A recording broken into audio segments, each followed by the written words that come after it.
नमः सर्वेभ्यः सुस्वागतम् अस्माकं कक्षार्थं शिवानन्दलहर्याः चर्चाम् अनुवर्तयन्तः वयं अ, नवचत्वारिंशत्तमात् श्लोकात् चर्चयाम अर्थान् सान्वयं तात्पर्यं च चर्चयामः 49th श्लोक goes like this.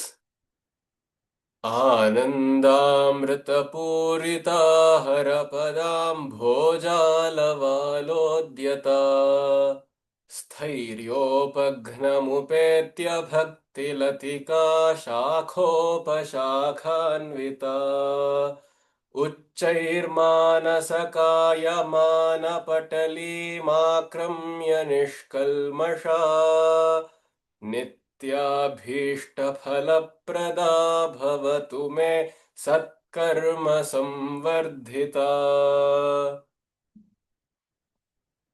मे मम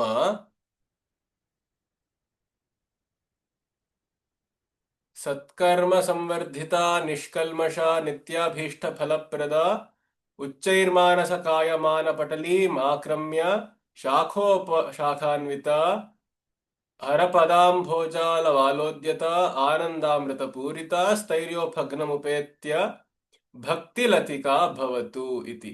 मम भक्तिलतिका, may my bhakti, which is here depicted as or perceived as the creeper, a creeper which is wound on a tree. May that creeper of bhakti be what? How should it be? Satkarma samvardhita bhavatu. May it be growing by by getting its nourishment from, by drawing its nourishment from Satkarma.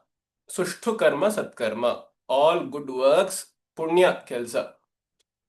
All that which we have thought of as being the noble qualities of being human. That is basically compassion, Sarva Bhuta Hite Ratah, being Hita, doing Hita to all people,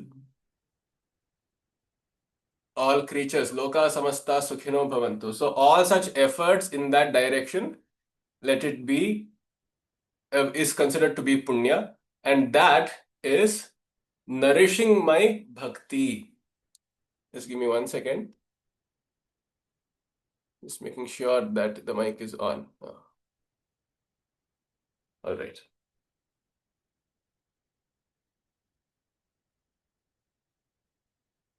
So let the punya feed into expanding the creeper of my bhakti. Therefore, the bhakti is fed by many things. First of them is punya, by doing good things in the world, by doing noble activities, by engaging in philanthropy, by doing good to others. Paropakara punyaya papaya parapedanam. A simple definition of punya and papa. Helping other things, other creatures is paropakara, and that is punya. Secondly, what will it give us? See, a creeper will also blossom and come to fruition in some time, right? So it will give a phala. What is that phala? Abhishta, nitya abhishta. All that we seek is called an abhishta.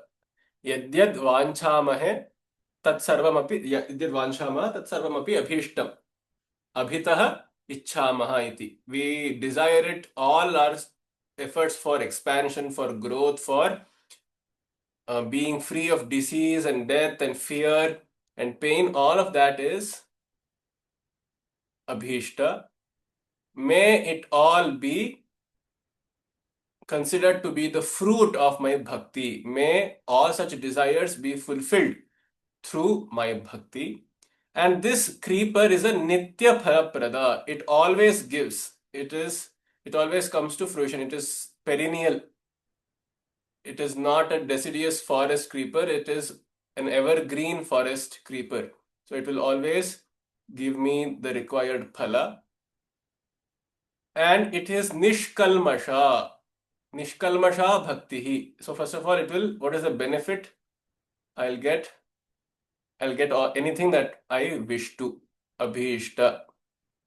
Then, what kind of a bhakti is it? It is a nishkalmasha bhakti, where there is no desire at all actually. Though as a bonus, I may get all that I wish to, if there is still any remaining desires. The bhakti, while doing bhakti, it must be a nishkalmasha bhakti. Ya bhakti kimapi na vanchati. That love which does not ask or require anything from the beloved, except of course the own company and being with the person.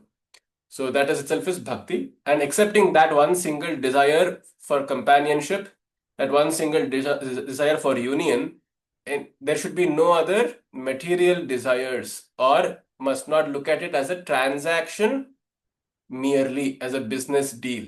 So if that is the case, then is called the Nishkalmasha Bhakti. And with the creeper analogy, it is bereft of all weeds. So this creepers also get some bacteria and some fungi infections. So it is free of such kalmasha. It is free of such evil intentions. So it must not have any evil intentions. The bhakti, see, in many cases when we approach politicians or our bosses who are in higher power, it may seem as though we are doing bhakti to them. We are always praising them. We are always in their company. We want to, there is a demand from our side as well as from the other side to engage ourselves in union. But such other kinds of bhaktis in the world are not truly bhaktis, because they are not nishkalmasha. They are kalmasha yuta bhakti. There is a certain benefit which is not concerning the beloved at all, or the lover. So when it is a self-centered or self-driven motivation for bhakti, then it is a kalmasha bhakti. So that is what is called papa, I would say. And that is not there in such kind of Shiva bhakti. That should not be so. And shakha upashakhanvita. May this creeper branch out into many smaller budding creepers. Shakhopashakhanvita. Shakha upashakha anvita. The other hidden meaning here is, may this bhakti of mine branch out so densely that every aspect of the beloved it embraces. Just as a climber or a creeper embraces a certain trunk, the beloved, and when it branches out, it is embracing and accepting all parts of the beloved, is it not? So may I also begin to love each and every aspect of my beloved Shiva. Shakhopashakhanvita. Uchair manasa kaya mana patalim akramya. May it hang on, may it take the support, akramya, of what? Patali. There is a very large trunk upon which it is resting. Uchaihi, it is very long. Manasa kaya mana. And this trunk is itself the embodiment of Uchair manasa kaya mana. It is the embodiment of the subtle manasa, kaya, and mana. It's the subtle form of the ego, the mind, and the body. So what does it mean? May this bhakti of mine envelop and embrace all the three aspects of my being, which is the I-ness, which is the thoughts and memory, and which is the cells and biology around me. So may this bhakti envelop all of it. And this is Uchaihi, because I think that I am the center of my world, and therefore I consider myself to be the highest. Even in the Samskrita Vyakarana, what do we call the I, we, and us? It's called the Uttama Purusha. We consider ourselves to be the biggest, the greatest, the most intelligent, the most scholarly, the most powerful, the most uh, physically strong, the most financially rich, and so on and so forth. So we want to have such a desire because that is the nature of the ego. So it is called Uchchaihi. So this tree is very large, very tall. May this creeper, may this climber embrace it totally. Sthairya upagnam upetya. And while in its growing phases, you always need some support. See, a climber cannot directly start climbing on a tree. It needs some framework to first grow a little on, and then like a nursery bed, and then it will happily on its own uh, fend for itself on the larger tree. So that is called the upaghna.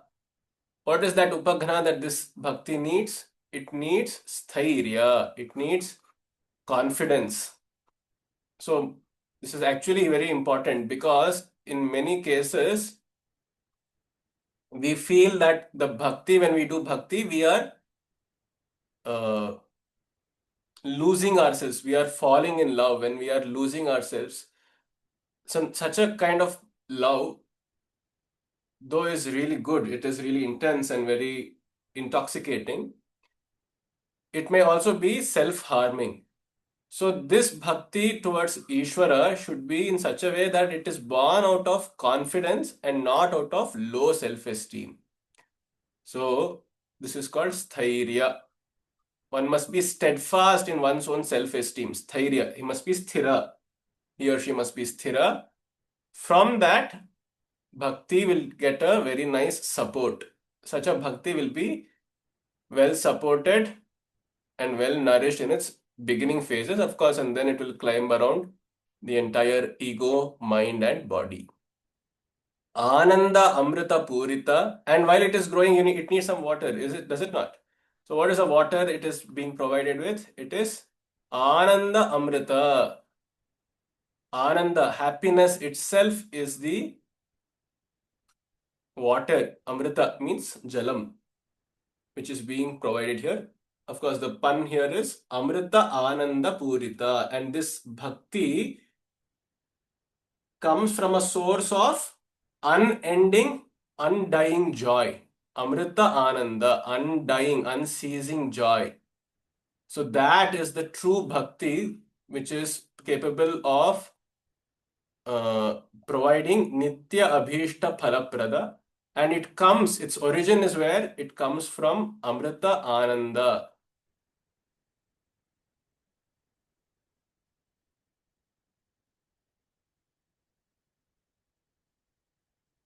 So one must not take to bhakti, one must not take to bhakti when one is depressed, when one is sad. In fact, that would be like poisoning the ivy plant. One must be completely at peace, in serenity, and such beloved when he is brought to the mind. Here in this case, it is Shiva. Then the bhakti will automatically blossom. So, if that would be the ideal case for bhakti to uh, sprout. Harapada Ambhoja Alavala Udyata. And Alavala is the furrow from which it is born. So if you look at this carefully, there is a tree, and you will see within the furrows of its roots, there is a certain depression created. So from those depressions, the creepers usually first start springing out, and then it envelops the tree. So that those depressions between the roots is Harapada Ambhoja Alavala. That is called Alavala. Udyata means it has sprung. Udita, it has sprung from those depressions. Of what? Here it is being compared to Harapada, Shiva's feet. Shiva's feet. Shivasya Padam Bhojat, coming from the divine holy feet of Shiva. This bhakti has started taking shape, and it has completely taken over my mind, body, and the ego. It was in the beginning supported by steadfastness, by discipline, and by self-confidence. Then I let it embrace all parts of my body and mind, and I let it into my ego as well. And this was a Nishkalmasha Bhakti without asking it and sullying this love for any material gains. Finally, it bore fruits, and those fruits were the fulfillment of all my desires. And from time to time, like the sunshine, it was feeding off my punya. It was feeding off my punya. Satkarma samvardhita. Any questions? No. Astu. May my love creeper grow fruits of perennial happiness, having grown from good actions. So, water this creeper with bliss nectarine. May it grow in the furrows and canals of Shiva's holy feet around lotuses. May it achieve steadiness and stand on its own. May it branch out variegated. May she grow, she here refers to bhakti, grow tall and hug the tree of the mind, body, and spirit. May she make it suck out all the pollutants. It's also believed that creepers are good for plants because for trees because they suck out the uh, ember juices which are harmful which are harmful secretions of the tree, which if it persists within the tree, it will actually kill it. It will act like a poison and kill it further. It will cause a wound there. So these creepers actually suck out those pollutant secretions and it just lets it out. So all the negativity which is created in our own body, the tree of our own body and mind, it gets sucked out because of bhakti, and it keeps our system pure and happy and blissful. This is a wonderful imagery, an analogy given for bhakti and how it must be raised, how it must be supported, from where it must come, and so on and so forth. My question is, like it just a creeper, an ivy. It could be an ornamental the tree just to start off with. When it starts becoming more and more and more, and it surrounds the tree, it finally kills it. So, in other words, there's an adage saying, "Food can be poison." Yes, Anything correct. excess could be poison. The same way, I have found bhakti could also be a poison. You could become so much obsessed with bhakti, and you don't care for anything else. Absolutely. I've seen people spending their time in the puja room, and they spend the time in the puja room, but they're not actually concentrating on anything, but they're concentrating on what has been going on outside the puja room. Any little noise, they'll wake up to it. But they're still not able to do any household works properly and things like that. They're constantly in the puja room or bhakti room. And I feel excessive bhakti is also poisonous for you. Very true. That's my personal opinion. Satyam. Everything should be in moderation rather than in excessive. It's nice to embrace the bhakti. It's nice to embrace the creeper. But creeper also should be trimmed from time to time. Correct. And wonderful. Satyam. Ati sarvatra varjayet is also that adage which says exactly what you rightfully pointed out, that no extremes. Yuktahara viharasya. In fact, Krishna also says you should only be in moderation. Don't do too much fasting, nor be too indulgent. अनश्नतस्तु योगोऽस्ति न चैकान्तम् अनश्नतः न चाति स्वप्नशीलस्य जाग्रतो नैव चार्जुन युक्ताहारविहारस्य युक्तचेष्टस्य कर्मसु युक्तस्वप्नावबोधस्य योगो भवति दुःखः. Correct. Exactly in line with what you're saying, Arye. he also says that one must be in moderation in all aspects of life. So bhakti would also definitely be one of it. Yeah, it is quite hypocritical of such people who do puja in the puja room while they are totally distracted, and it becomes a method of escapism for them, I think. Correct me if I'm wrong, at least as far as I've seen such people. It becomes a method of escapism, one, or it becomes a matter of ego for them that, see how much I puja I'm doing. So, I deserve all this credit. I'm like a tapasvi and I do all these puja, so many rituals, and so on and so forth. So, there are these two kinds of people, one who are escaping from all responsibilities and therefore they'll act or pretend to sit in the puja room doing some puja, or they may use it for egotistical intentions. So then it is not bhakti because it is not nishkalmasha in the sense as the sloka itself is telling. It is not without its impurities. And satkarma samvardhita, the bhakti will truly only grow not through chanting. He doesn't say sadgita samvardhita, not by chanting, not by singing, not by doing puja. Satkarma, doing our duties in a responsible way and helping others. Satkarma basically means punya karma, means the by only helping others and other creatures, other members of the family or who are at workplace, etc., doing it well itself is going to feed the bhakti. So at no point in the shloka actually he explicitly says we should just keep taking nama, doing japa, turning the beads, rosary beads, or sitting in a puja room. So maybe that image is true because of popular other organizations in today's time which have made it so appear that bhakti means only something which is done at the puja room and chanting, singing, etc. Yeah, everything has got a time and place. Mm. And that time could be utilized as and when the opportunity happens. You could be traveling on a bus and you could still pray. Very You could true. be going for a walk, you can pray instead of listening to the music, or maybe you can listen to the music and you can also pray. It's possible. You don't have to be sat in the puja room. You don't have to go to temple.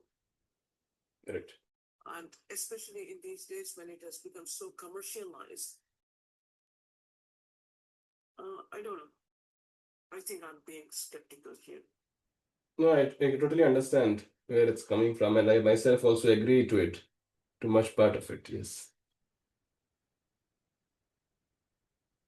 So let's go ahead. Now, keeping in line with the method of poetry that he has been using, he is trying to draw analogy between uh, a spiritual concept and something which we actually see in the world. So we described so far how dhyana is like a sarovara. We have seen how bhakti is like a latika. It is like a creeper and so on. Here he is doing namaskara to a particular form of Shiva who is called as Mallikarjuna. Mallikarjuna means is actually one of the Jyotirlingas, Mallikarjuna. So he is as Arjuna. Arjuna here means white. Shweta Varnaha. He is as Arjuna as the Mallika Pushpa. That's why the name Mallikarjunaha. Yaha Mallika Pushpavat Shweta Varnaha Arjuna Varnaha asti. Saha Mallikarjunaha iti. Let's quickly take a look at, uh, we'll surf through the net and find Mallikarjuna Linga. Mallikarjuna Jyotirlinga. He sits along with Brahmarambhika in, I think it is Kalahasti or Sri Shailam. It's Sri Shailam. Let's look at the linga and see if we can find any pictures of that. It's here. Are you able to see the screen, Arya? Is the screen visible? Yeah, Right. it's visible. So this is the Mallikarjuna Jyotirlinga, who is associated with the spouse who is called Bhramarambika. Okay, this is the context. Now let's look at the shloka. सन्ध्यारम्भविजृम्भितं श्रुतिशिरस्थानान्तराधिष्ठितम् सप्रेम भ्रमराभिरामम सकृत् सद्वासनाशोभितम् भोगीन्द्राभरणं समस्तसुमनः पूज्यं गुणाविष्कृतम् सेवे श्रीगिरिमल्लिकार्जुनमहालिङ्गं शिवालिङ्गितम् अहं सेवे I worship who Shri Giri Mallikarjuna. Shri Giri is Shri Shailam. Shaila itself means Giri because it is made up of Shila. Shaila. Shaila Putri we say, right? So Shaila is mountain or a hill. Shri Giri is Shri Shailam. Mallikarjuna Mahalingam. Perhaps he is sitting at the Mallikarjuna temple as he is composing this verse. And he says, Shri Giri Mallikarjuna Mahalingam Shiva Lingitam Seve. Who is, I am bowing before this Mahalinga, this great linga of Mallikarjuna, who is Shiva, who is Shiva Alingitam, who is hugging, who is embracing Shiva. Shiva means Brahmaramba. So that is the depiction of Sri Shaila, Sri Shaila Linga. Let's see if we can find any such official images of Brahmarambika.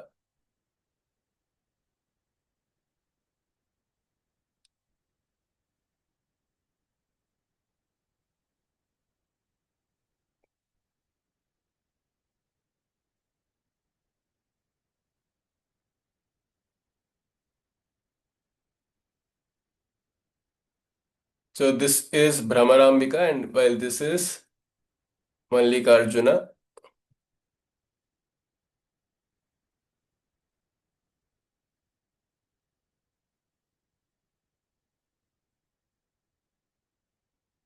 He is okay in the linga. It is not actually shown that to be hugging Parvati, but the idea here is Shiva and Shakti are one and the same. So they are poetically represented as embracing each other, the boyfriend and girlfriend hugging each other. And now Sandhya Arambha Vijrumbhitam. This linga is Vijrumbhita. It is shining beautifully because of the Sandhya Arambha, the start of the dawn.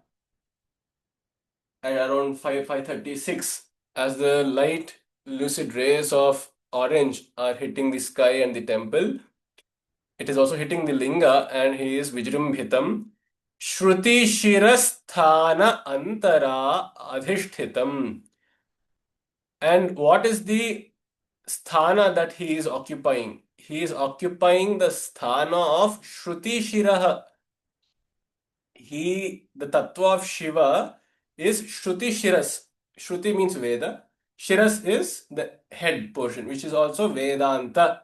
So Shruti Shira is Vedanta because it is the head or the summit of the Vedas. The Shiva Tattva is Adhishthita. It is occupying the sthana, the sacred sthana of being at par with the Vedantic highest abstract truths. Shruti Shira Sthana Antaradhishtitam. So it is not talking merely of Shiva as some mythological character who sits in the Himalayas and does his thing and dhyana and unconcerned and avoidant of the world. He is not so. Here, the true Shiva Tattva is that of Parabrahma itself, which is as expressed by the knowledge of Vedanta. But also at the same time, he is Saguna Akara. How? Sab prema, along with a lot of prema towards his wife, Brahmara Abhiramam. He is enjoying the company of Brahmara. Who is Brahmara? Brahmarambika. The other meaning here, we'll come to it. Asakrit Sadvasana Shobhitam. And he is Shobhita. He is looking really beautiful by the Sadvasana, by all the dhupa ಒಳ್ಳೆ ವಾಸನೆ. Sadvasana means all the dhupa and the deepa and other such fragrances and perfumes and the pujas and kainkarias which are going on in the temple. Bhogindra Bharanam, he's wearing a Bhogindra, that is a snake around himself as an ornament. Bhogindra is a snake.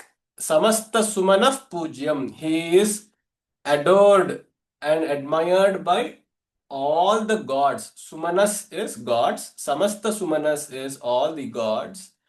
Guna Vishkritam, he is a treasure. He is the treasure trove of all Sadgunas. And such a Mallikarjuna Linga I bow down to. This is the first primary meaning. The analogy or the pun in this shloka comes by thinking of Mallikarjuna as an actual jasmine flower. So here it is drawing a picture, painting a picture of an actual Mallikarjuna flower, which is the jasmine flower.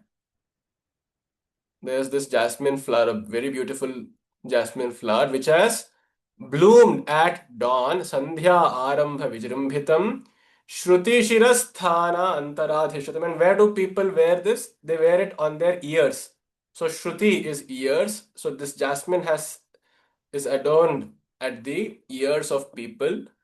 Shruti shirastha and on the shiras, and the women wear it on their braided plates. Saprema Bhramarabhiramam. And then there are bees. Bhramara literally means bees. There are bees which are buzzing around this sweet smelling flower. Asakrit Sadvasana Shopitam. And it is emitting a very intoxicating and serene scent in the atmosphere. Bhogindra Bharanam. And this has become so there are certain species of jasmine which look like the head, the hood of a serpent. I think we have a name for it in Kannada also. ಈ ಹಾವಿನ ಹೆಡೆ ತರ ಪುಷ್ಪ ಕಾಣಿಸುತ್ತಲ್ಲ, ಅದ್ರದ್ದು ಏನೋ ಜ್ಞಾಪಕ ಬರುತ್ತೆ ಇದಾದ್ರು.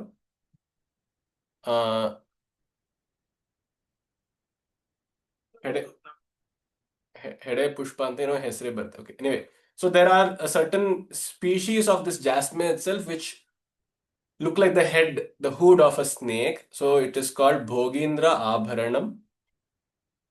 It can also mean that which has become the Abharana for the Bhogis, that is for queens and kings who are the Bhogis of their times.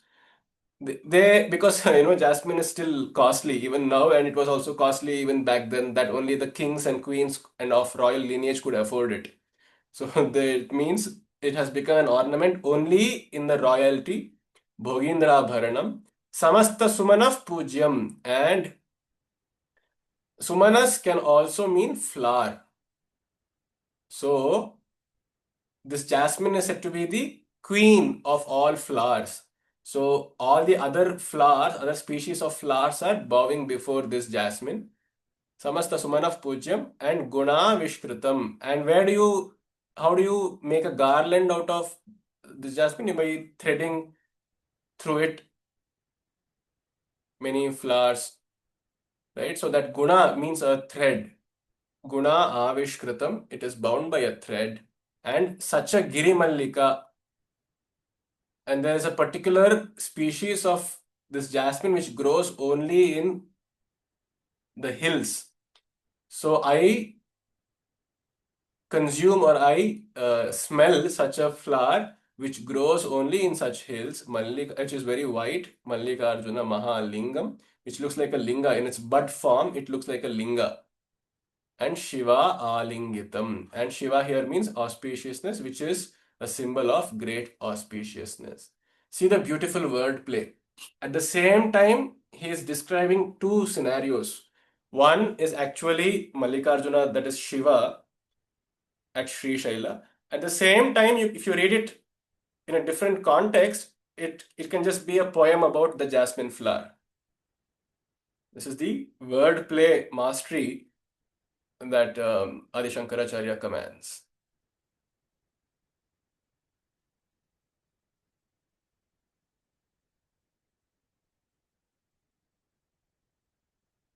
I serve Shiva who sits here as Mallikarjuna Linga, who is the lord of the white garland of mountains, who has hugged Parvati. He dances at dawn and dusk and in the teachings of Upanishads. He is surrounded by loving bees, that is Brahmaramba. He is anointed by with several scents of good thoughts. He wears the snake king itself as his garland. He is verily the most worthy of worship by all gods. He is found by refinement of character. Guna Avishkrita means one who is found only Avishkarana andre to find, who is found only by Sadgunas, by being good, noble people.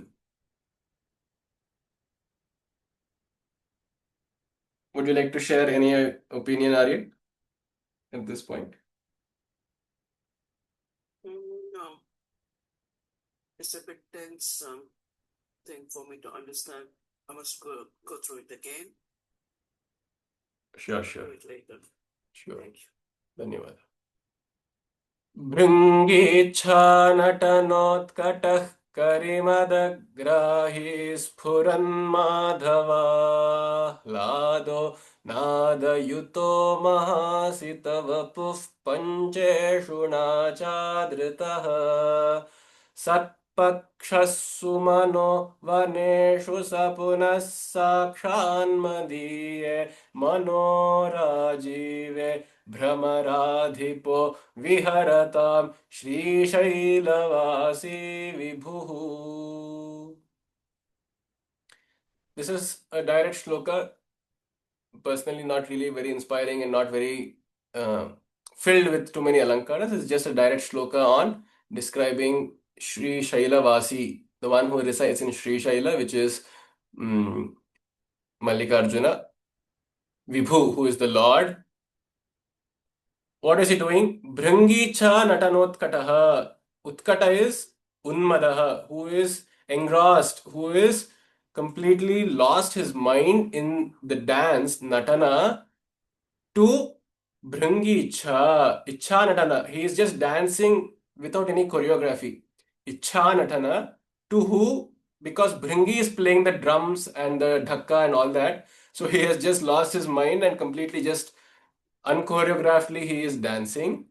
Karimadagrahi, and he is the one who quelled the mother of Kari, of the Gajasura. Kari here means Gaja. One who quelled the mother of, who stomped upon Gajasura and killed him. And that is how he got the elephant hide, because he killed the Gajasura who was creating a lot of havoc. And he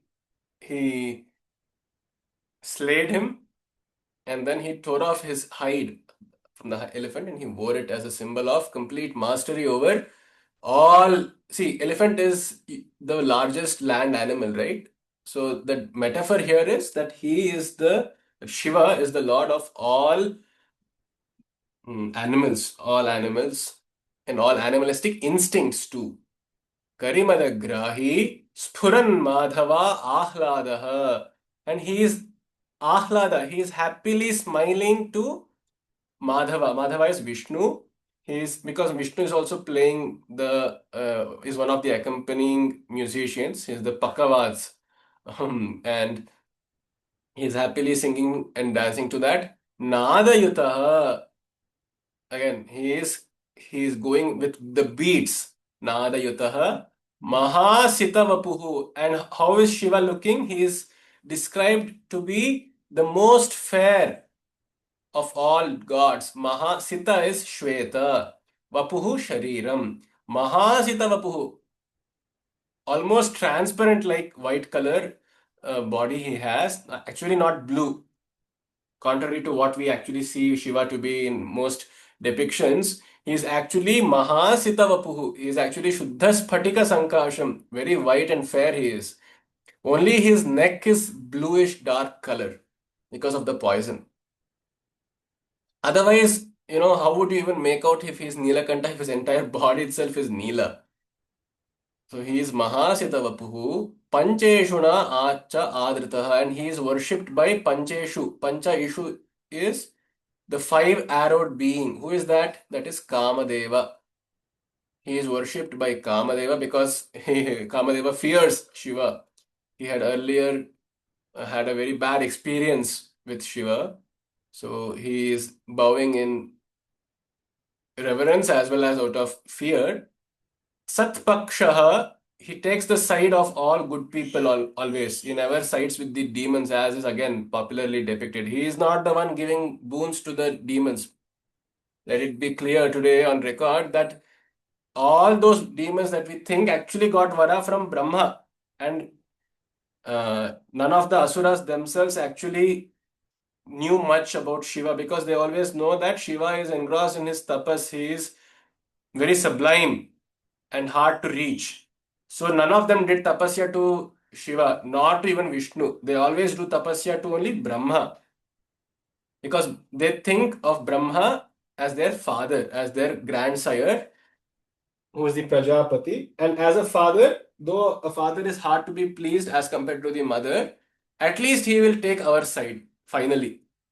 So they are not directly linked to either Vishnu or Shiva. Hence, they don't, none of them actually do tapasya to either of them. They always do it to Brahma. And Brahma, bound by his word, he is he has to give boons to the asuras or devas, whatever, according to their karma and tapas shakti. So he is also bound in a way. But Shiva always takes the side of good people. Satpakshaha Shishtajana Rakshanam. Sumano Vaneshu. He is dancing where? In the garden of the Devas. Sumana Vaneshu. Cha Punaha Saha Sakshan Madiye Manorajive. And not only should he dance in the gardens of Adam and Eve or in the gardens of the heavens, but Sakshat, may he become Sakshatkara, may he become actually come and live in my Manas. Mano Rajive. Rajiva is again a flower, specifically lotus. So may he come and reside in the lotus of my mind.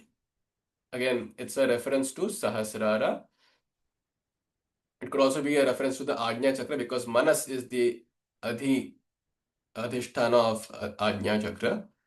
So may he come and live there.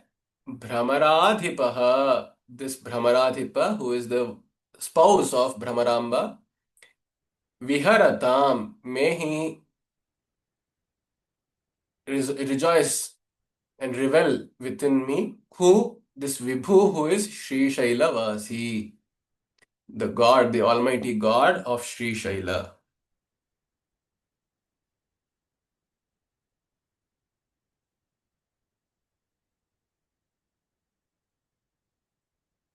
It seems like a simple shloka in itself. However, the pun comes from the word Brahmaradhipaha, the king of all bees. So at the same time, it's describing the king of bees, a very large bee, which is Bhringi Ichha Natana Utkataha. Bhringi is another set of small bees. It is dancing along with such smaller, darker bees. Karimadagrahi, and because the elephants are very scared of their trunks being infested and infiltrated by the honeybees, it's as though the honeybees have won over the elephants. So Karimadagrahi, Sphuran Madhava Hladaha. Madhava means Madhu. They are happy and intoxicated because of drinking Madhu of the honey that they have created, churned out. Nadayutaha, and they are dancing to the buzzing sound. They're buzzing and they're making a lot of sound. Mahasitavapuhu, and they are Maha Asitavapuhu. They have a complexion. If you have noticed bees, they're actually very dark. They have dark stripes. So Maha Asitavapuhu, it has a very large body, this king of bees, and it is dark in color. Pancheshuna chadritaha. And as you know, the string of Kamadeva, the bow of Kamadeva, is actually strung by bees. So Manmatha himself, Kamadeva himself, is looking for such a bee. Satpakshaha, it has wings. Paksha means wings. Satpakshaha. Sumanovaneshu, it is buzzing in the garden of flowers because Sumanas also means flowers. Sa punaha sakshan madiye manorajive. May such this large bee, which is a manifestation of Shiva itself, come and also reside in the lotus flower because the lotus also has a lot of nectar to offer.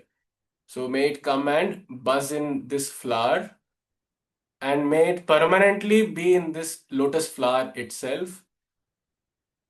Viharatam Shri Shailavasi Vibhu. And this bee, who is analogous to Shiva, who is the Vibhu,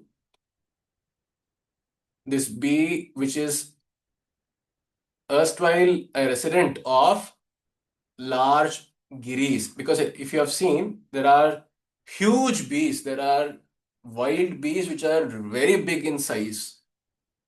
That is the meaning of Vibhu, very large. And they always, in fact, the bees which are there in the urban settings are actually smaller because of inbreeding and evolution. But the wild bees are very large and they are almost like kings themselves. Let's look at a picture of such a bee. I think it's called the Japanese bee or large honey bees.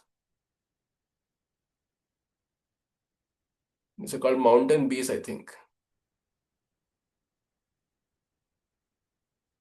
Ah, this one, world's largest bee, which is actually black in color, as the shloka also described. Maha Asita Vapuhu.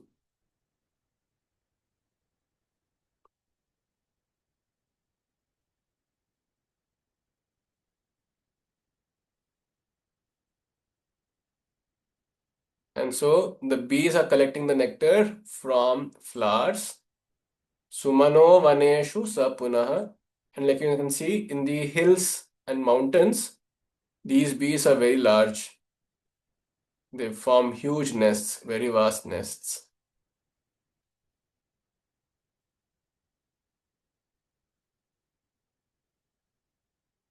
What is it called? It's called the Wallace's giant bee, Megachile Pluto, one of the European bees.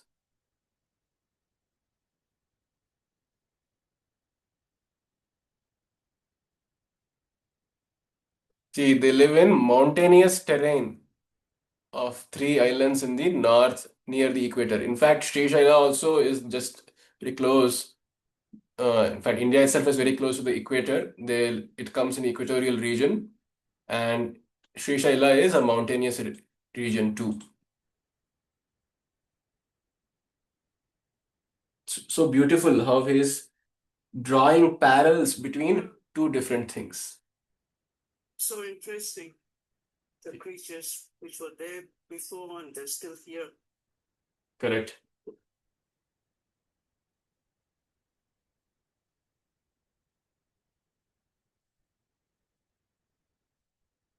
May Shiva, the companion of Brahmarambika, the lord of Sri Shaila, who loves to dance wildly to the tune of Bhringi, who was the metaphorical crocodile to capture the mad elephant. So Grahi can also mean a crocodile.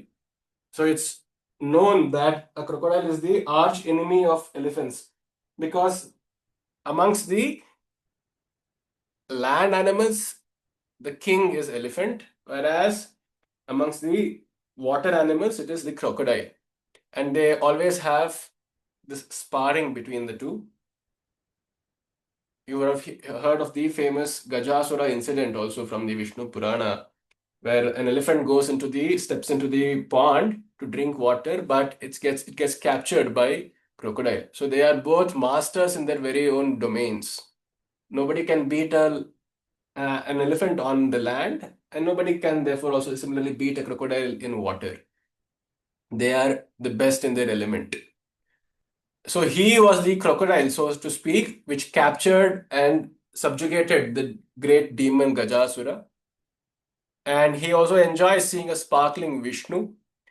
He is accompanied by the Anahata sound, who is totally white because of also the ash smeared over his body.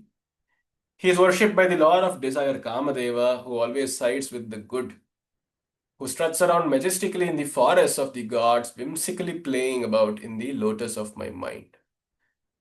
So this shloka is both the shloka for Shiva as the Sri Shailavasi as well as of the king bee.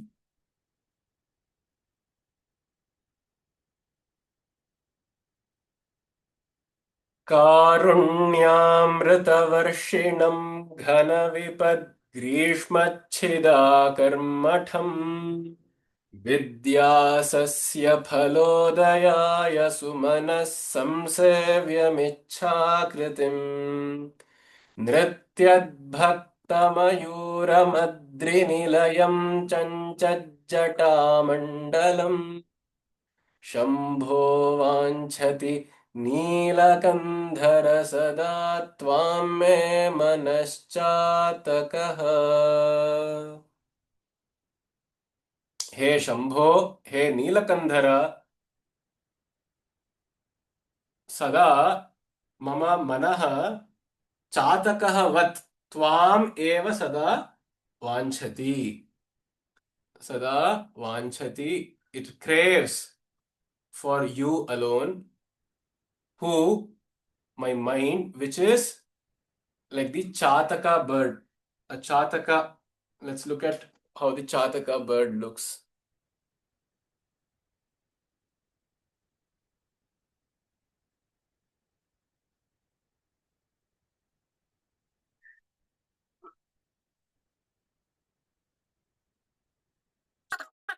Chataka.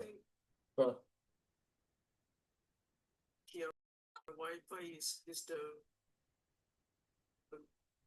Oh, disturbing. It's not through. can you hear me now, Arya? Can you hear me now?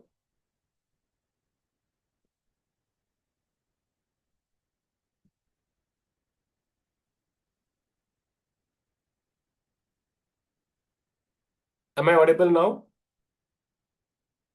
Yeah. Okay. So this is the chataka bird. I think this is also the derivation of the word jataka tales, the very famous jataka tales. It's from this bird, chataka. It's a migratory bird known in Indian culture as the harbinger of the monsoon, Meghaduta. In fact, if it was a sign that if this bird came to a certain place, it means soon the clouds are also to come. Because this poetically it is known, it is told that this bird, Chataka, follows rainburst clouds. It follows dark gray clouds because it is told it is ever thirsty. It always likes to drink directly from the rain, from the droplets only when it rains. It doesn't drink from a flowing river or from a flowing water source. That's the poetic story behind this using the word Chataka. Though of course it is not true. It just drinks from anywhere, any which place. So it shows, see here, longing and patience because it is waiting all throughout the year to just have a sip of water. Can you believe that? It's waiting for 8 months in a year to just for those 4 months when the Varsha Ritu comes to be able to drink. Just as we, when we are so thirsty, the word Trishna itself means thirst and it also means desire. So when we are so thirsty, we just go mad in search of water. We would do anything. We would even kill a person to have that person's water. So such deep longing, such deep urge is there and is represented by the Chataka Pakshi, which signifies the arrival of monsoons. Okay, this is about the context. It is Adi Shankaracharya is using that imagery to compare how my manas is like this Chataka bird. It's like this Chataka bird which is waiting and waiting and waiting alone for you, O Shiva. Like the clouds, you are yet to come. And I want to drink water and the Amrita only from you. I want all my source of joy and pleasure only from you. And all my desire and Trishna and thirst is only for you. So he is depicted as the Neela Kandhara. We say Neela Megha, right? Exactly. He is also called Neela Kandhara. The pun here is the Shlesha here is that he is also called the blue throat one, Neelakantha. So Neelakandhara can mean both a cloud, a dark cloud, as well as Shiva itself. So, just as this Chataka Pakshi is waiting for the clouds, my mind is waiting for you, Shiva, O Shambhu.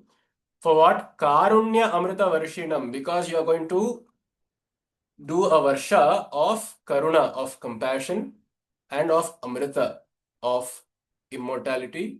Ghana Vipad Grishma Chida Karmatham.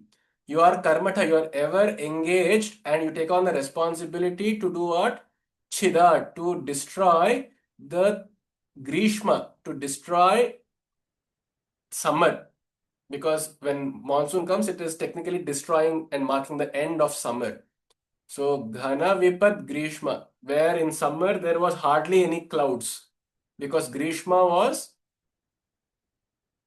troublesome. Vipad, it was a very dense, tortured, scorching time. This Grishma, this summer of the samsara, and so you take on the responsibility to put an end to that, to this samsara which is boiling us and scorching us. Vidya asasya phalodayaya. To do what? Because your rain helps grow Vidya sasya. It helps grow the harvest. The very first crops grow in at the onset of monsoons. So that is the Vidya, that is knowledge which has grown in me. Sumanas samsevyam. And similarly, all flowers, Sumanas, also bless you, the clouds for raining. Similarly, all the gods, Sumanas, also are worshipping you. Ichha akritim. And you take whichever akriti you want. Just as clouds also take on varied forms, you take any which form. Nrityat Bhakta Mayuram. And who are the Bhaktas? They are the peacock. They are the peacock. I am the Chataka. I am not as big as the other Bhaktas. But there are larger and greater Bhaktas than me who are also dancing in joy, just as a peacock dances in joy at the first spells of rain. So they are also happy. Nritya Bhakta Mayuram Adri Nilayam. And it is told that the clouds emerge from the mountains because the greatest evaporation happens at the hills and mountains. So you would have seen that atop hills, it is always covered by mountains. So it's told to be Adri Nilaya, just as Shiva himself also resides always on Himalayas. Chanchat Jata Mandalam. And the clouds will start thundering, and the streaks of thunder represent your jata, the hair, the matted locks which are coming from your head. So Chanchat Jata Mandalam, all the lightning and scintillating clouds are like the jata, and therefore this Chataka bird of me, which is the Manas, may it wait. It is always waiting. So please come quickly. नीलकंधर Shambho सदा त्वाम एव मम मनः चातकः वाञ्छति.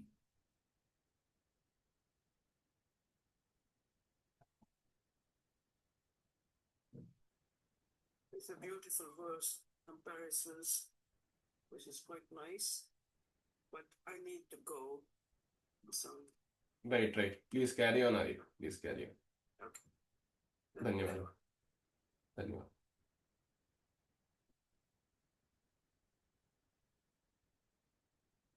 Karunyamrita, may my mind, the Chataka bird, desire only you, my Shiva, you who is the cloud who rains compassion, you who take away the painful summer heat of troubles and turmoil. You rain for the sapling of knowledge to blossom and reach fruition. You are worshipped by the gods who stand with your substance. You take up eclectic forms in the sky. You, your lovers, your bhaktas, the peacocks, they whirl in joy upon seeing you. You reside atop mountains. Your tufts of hair locks are like lightning, or they resemble the soft cotton cloudlets.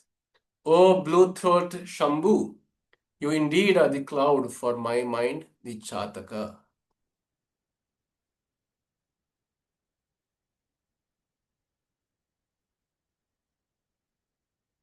Now that we have seen Shiva as being compared with the dark cloud, we are now seeing him as the peacock because his name is Nilakanta. And Nilakanta also means peacock because it has a blue throat. Let's look at a peacock.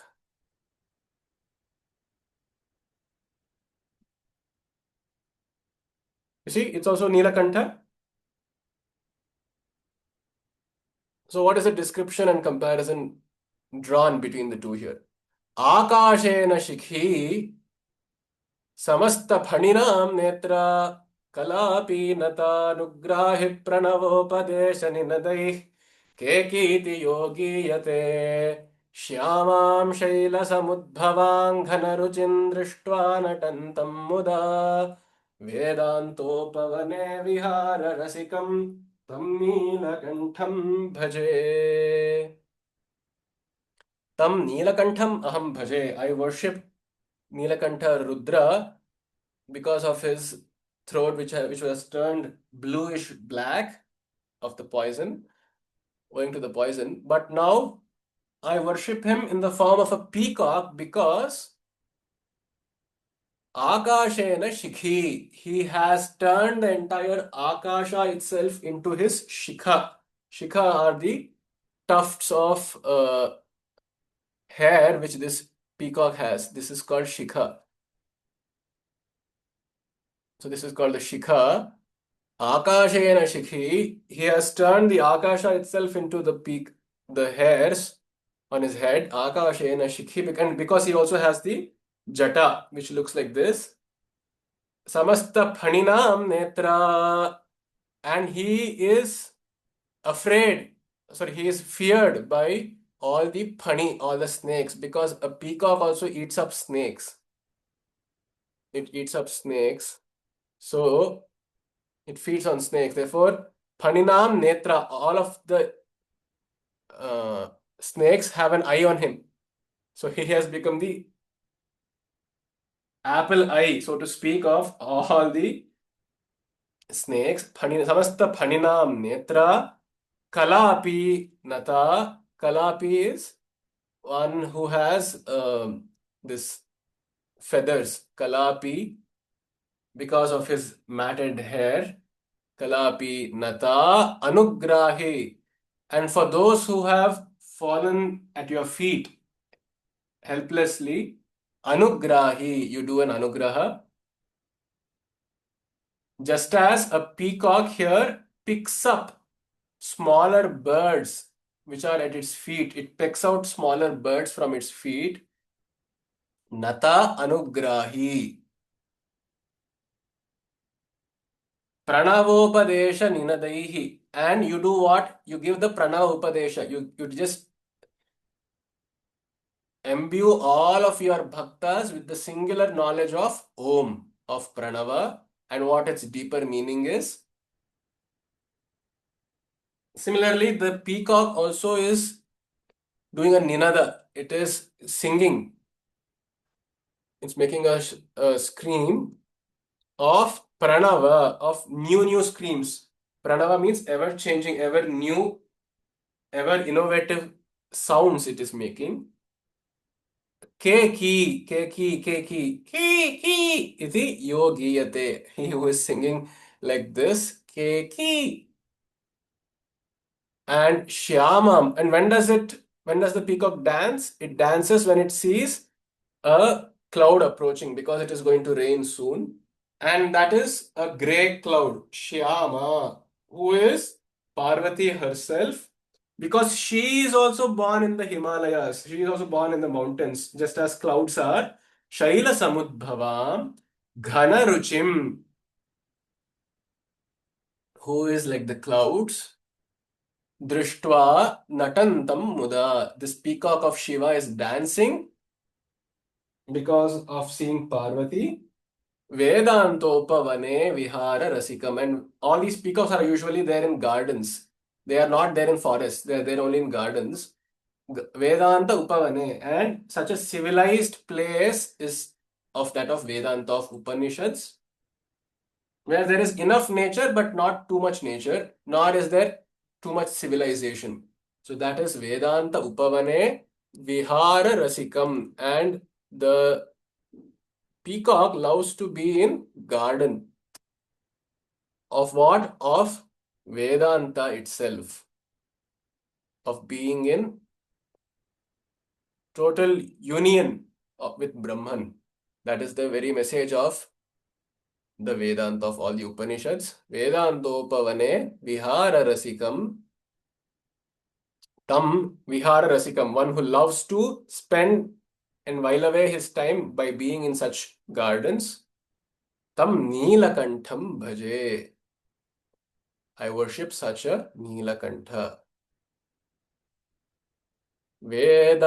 वेदान्तोपवने विहाररसिकं तं नीलकण्ठं भजे. He who fashions the sky as has his plume, the hair above the peacock, the blue-necked peacock, the eye of attention of snakes and serpent laws alike, singing keki, and prancing about in ecstasy in the gardens of Vedanta upon seeing the dark clouds, the daughter of mountains, which is Parvati, sits there teaching Om to those who have surrendered. I worship with love only him, the charming merry maker. Vihara Rasikam.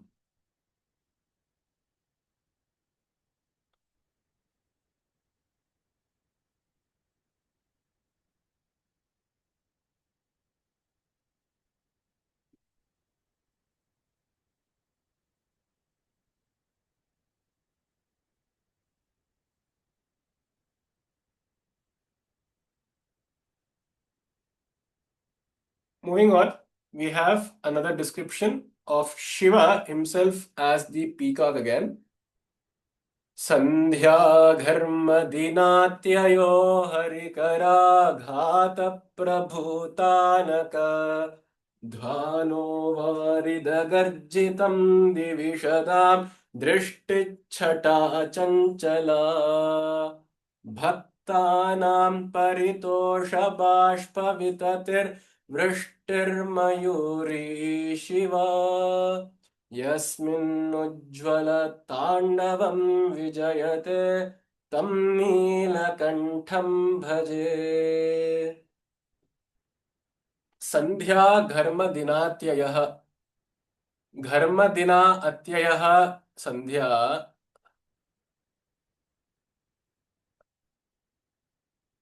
So the sound dhvana is dhvani, the sound which marks the end of the days of Dharma, of summer. Atyaya is the end. And the dawn, or rather dusk or dawn, which comes on the last day of summer, about to signal the oncoming monsoon, where Harikara Ghata Prabhutanaka. Hari is Vishnu, who with his hand, Kara, Aghata is beating the Prabhutanaka. He is beating the Tanaka. He is beating the drums and tabla and mridangam. And it's emanating a sound Varida Garjitam Divishadam, and all the Divishad, all the Devas are, because they reside on clouds, they are, Varida is clouds, they are doing Garjana. They are also happy and they are singing, which is like the thunder striking by the clouds, or the thunder strikes. Drishtichhata Chanchala, and Chanchala is the lightning, which is blinding us. Drishtichhata. Now and then, it's blinding and lighting up the entire place.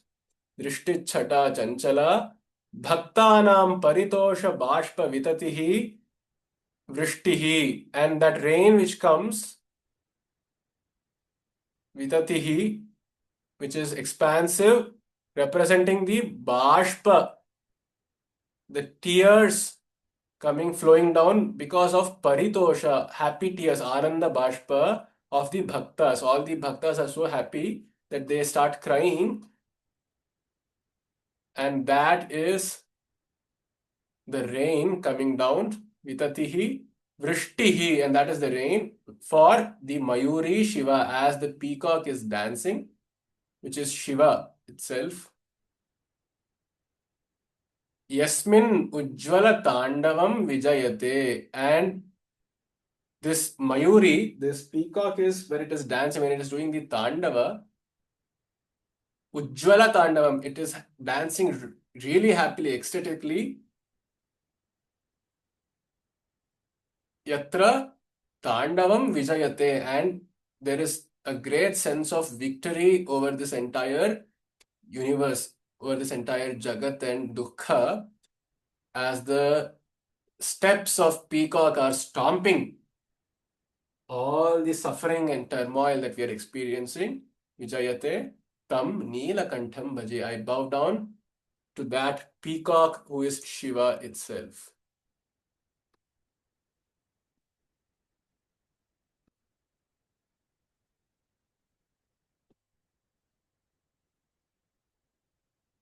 So let's look at a picture of peacock in rain.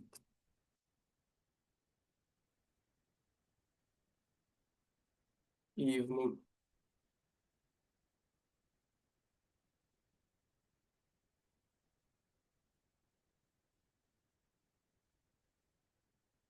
So there's no clear picture. Maybe this would be best representative of the description of the verse. There is the Dina Atya, there is the end of the day, which is the dusk rather, the Sandhya Kala, which is the end of the day of the last day of summer, and the clouds have begun to come. The large, huge clouds have begun to form, and the Mayuri, Shiva, is doing a Nartana, accompanied by Haris, by Vishnu's drums and tabla. So he is dancing to those tunes and beats. Harikaraghata prabhutanaka dhvano nadayuto maha dhvano, and then Devishadam Varida Garjitam, and then the clouds, the approaching clouds have begun to thunder and strike lightning bolts, which are the devas who are happy and singing your praise, as well as flashes of lightning. Drishtichhata Chanchala, Bhaktanam Paritosha Bashpa Vitatihi. And the first few spells of rain are the tears rolling down the cheeks of your bhaktas, of your lovers, as they watch you in such ecstasy. Mayuri Shiva, Yasmin Nujjvala Tandavam Vijayate Tam Neelakantham Bhaje. At dusk on the last day of summer, anticipating the cool showers made from the happy tears of his devotees, O Shiva, the peacock majestically whirls with his consort, the peahen Shiva. Such a routine is a sight to behold, for Vishnu himself is playing the drums, the clouds thunder aloud, the gods are flocking together like the amazing rainbow colors. So Drishti Chata, Chanchala, Chata can also mean the rainbow. So the as the sunset is happening, a gentle, subtle rainbow also has appeared in the skies.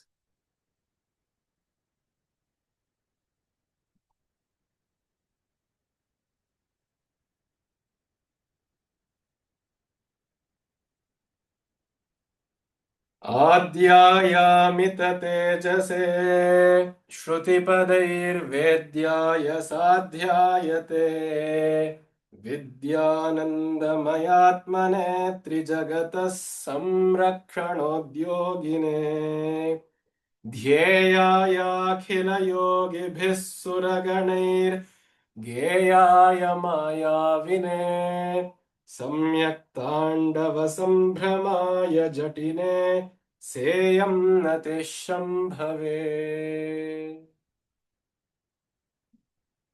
This is a pretty direct verse, shloka directed towards Shambhu of the many things he does.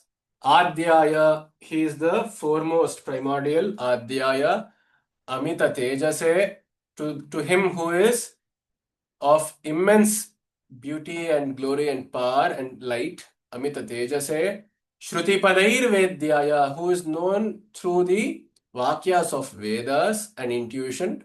Sadhyayate, who is known through, who is Sadhya, who is not impossible to be reached. He is still Sadhyaya. Vidyananda Mayatmane, and his entire being is composed of only knowledge and wisdom and experience itself. So that is Vidya and of Ananda. Ananda Mayatmane, he is the Anandamaya Kosha.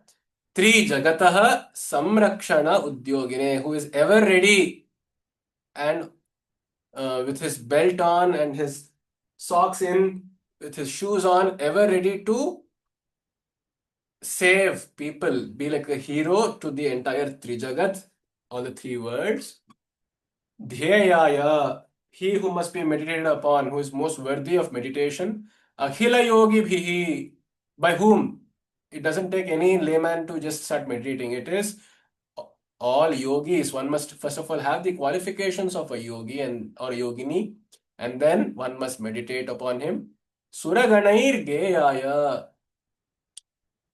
he is sung by even the gods, praised by the gods and all the ganas.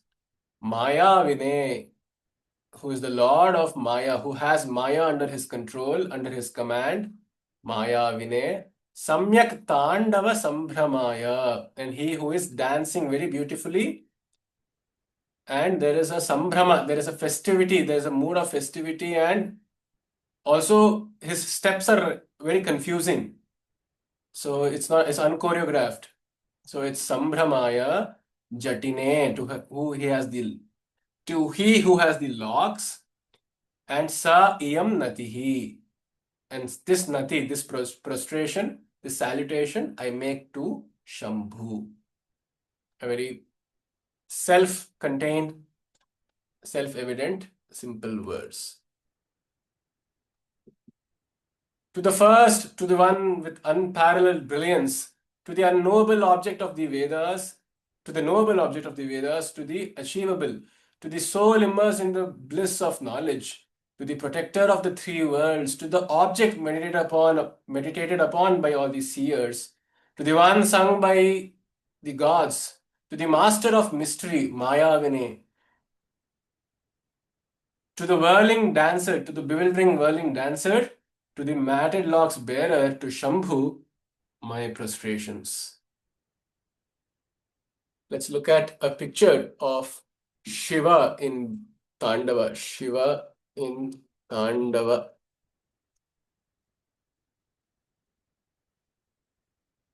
Samyak Tandava Sambhramaya Jatine Seyam Nati Shambhave. आद्यायामित तेजसे श्रुतिपदैर्वेद्याय साध्यायते विद्यानन्दमयात्मने त्रिजगतः संरक्षणोद्योगिने ध्येयायाखिलयोगिभिः सुरगणैर्गेयाय मायाविने सम्यक् ताण्डवसम्भ्रमाय जटिने सेयं नतिः शम्भवे.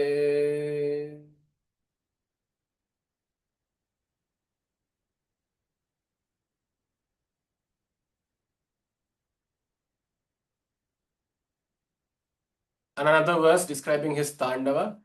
नित्याय त्रिगुणात्मने पुरजिते कात्यायनी श्रेयसे सत्यायादि कुटुम्बिने मुनिमनः प्रत्यक्ष चिन्मूर्तये माया सृष्ट जगत्त्रयाय सकलां नायान्त संचारिणे सायं ताण्डव संभ्रमाय जटिने सेयं नतिशंभवे. To the one who is Nitya, eternal, Trigunatma, the Lord of the three gunas, Purajite, one who has won over the Pura, the three Puras, Tripurantaka, Katyayani Shreyase, one who is the well-wisher of Katyayani, that is of Parvati, Satyaya, one who is the Lord of truth, or who is truth itself, who is reality itself. Adi Kutumbine, Adi Kutumba, one who first started the idea of a family. He became the first family man. Adi Kutumbine, because he married, he had a wife, a spouse, some children. Then he participated by doing work in the world, and so on and so forth. So Adi Kutumbine, Munimanaf Pratyaksha Chin Murtaye, who is that of Chit, who is of the nature of the embodiment of awareness itself. Chin Murtaye, which is Pratyaksha, which is known to who? To the minds of Muni. It is known only to the minds of, it's seen by the minds of great seers. Maya Srishta Jagatrayaya, he who created the entire three worlds through his Maya, through his Shakti of Maya, Sakala Amnaya Anta Sancharine, he who travels to the ends of the universe, to the very ends of the universe in all directions and still pervades all of this space. Sakala Amnaya Anta Sancharine, Sayan Tandava, he who dances at the dusk of creation, that is at the dusk of the universe, which is at the time of Pralaya, Sambhramaya, and to such Sambhrama, to such chaos of destruction, Jatine, to this Rudra who has the Jata, Sa Iyam Natihi Shambhave. This salutation I make to Shambhu. These two verses could very well be describing Chidambara, that is Chidambara Nata of Chidambar Kshetra, Chidambara.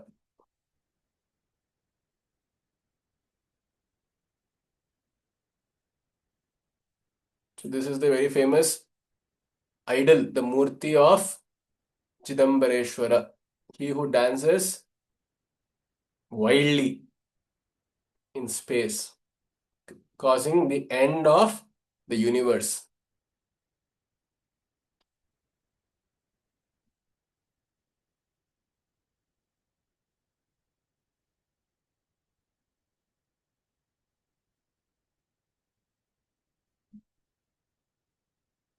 Let's just read the meaning up and we shall close for the day. To Shiva, to Shambhu, I offer my salutations, for he alone is the greatest whirling dancer of dusk, the bearer of matted locks, the triad world created by Maya, the traveler across all of space and of all dimensions, the eternal, the soul of the three gunas, the conqueror of the three cities, the spouse of Katyayani, the first householder, the truth, the form of witness consciousness in the minds of the seers.